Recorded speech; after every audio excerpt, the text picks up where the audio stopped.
Hello, माझं नाव अवनीश आनंद ठाकूर आहे. मला जेईई मेन्सच्या सेशन 1 मध्ये 98.91% मिळाले आहे. सगळ्यात पहिले मी माझ्या टीचर्सला थँक यू म्हणेन. तर 11th मध्ये माझं प्रिपरेशन एवढं सीरियस नव्हतं. मी अ, फक्त टेस्टसाठीच अभ्यास करायचा म्हणून करत राहिलो होतो. पण जसं-जसं 11th संपत आलं, तसं-तसं मला लक्षात आलं, की हा अभ्यास आपल्याला शॉर्ट टर्म नाही ठेवायचा आहे. तो पुढे जाऊन जेईई मेन्सच्या सेशन 1 मध्ये, सेशन 2 मध्ये ॲडव्हान्ससाठी तसंच पूर्ण जीवनात कामी येणार आहे. तर शेवटी मग मी सिरियसली ठरवलं, की 12th जशी सुरू होईल, तसा माझा सिरियसनेस खूप वाढेल आणि हे मी मॅनिफेस्ट केलं.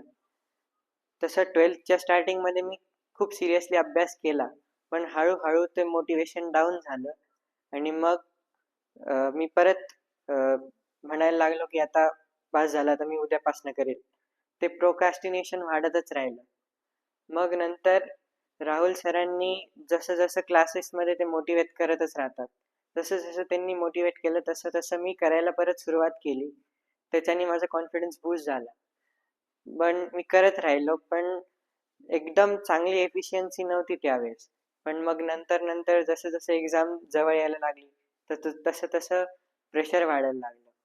त्या प्रेशरखाली मग अजून एफर्ट घ्यायचा प्रयत्न केला आणि मग जास्तीत जास्त भर शेवटी क्वेश्चन सॉल्व्हिंगवर दिला. पण क्वेश्चन सॉल्व्हिंगच्या अगोदर पण कन्सेप्ट क्लिअर असाव्या म्हणून मी परत कन्सेप्ट क्लिअर करायला थोडा टाईम दिला. त्याच्यात पण माझा भरपूर टाईम निघून गेला होता. मग शेवटी खूप थोडा वेळ राहिला होता आणि मग क्वेश्चन्समधूनच शिकायला मिळेल ह्या हिशोबाने मी परत क्वेश्चन सॉल्व्हिंग सुरू केली. सर क्वेश्चन सॉल्व्हिंगच इम्पॉर्टंट आहे.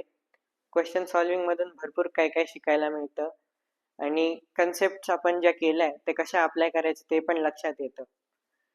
शेवटी टेस्टमध्ये स्कोअर डाऊन जात होता, पण मग सरांनी गायडन्स केला आणि मग पेपर अटेम्प्ट कसा करायचा त्याच्या स्ट्रॅटेजीज सांगितल्या आणि त्यांनी हे पण सांगितलं की कुठल्याच एका सब्जेक्टवर भर देऊन नाही चालणार. तिन्ही सब्जेक्ट इक्वली प्रिपेअर करावे लागतील. कारण की काही सांगता नाही येत एक्झाममध्ये कुठला सब्जेक्ट एखादा डिफिकल्ट आला, त्याच्यावर आपण जास्त डिपेंडंट असू तर स्कोअर खाली जाऊ शकतो.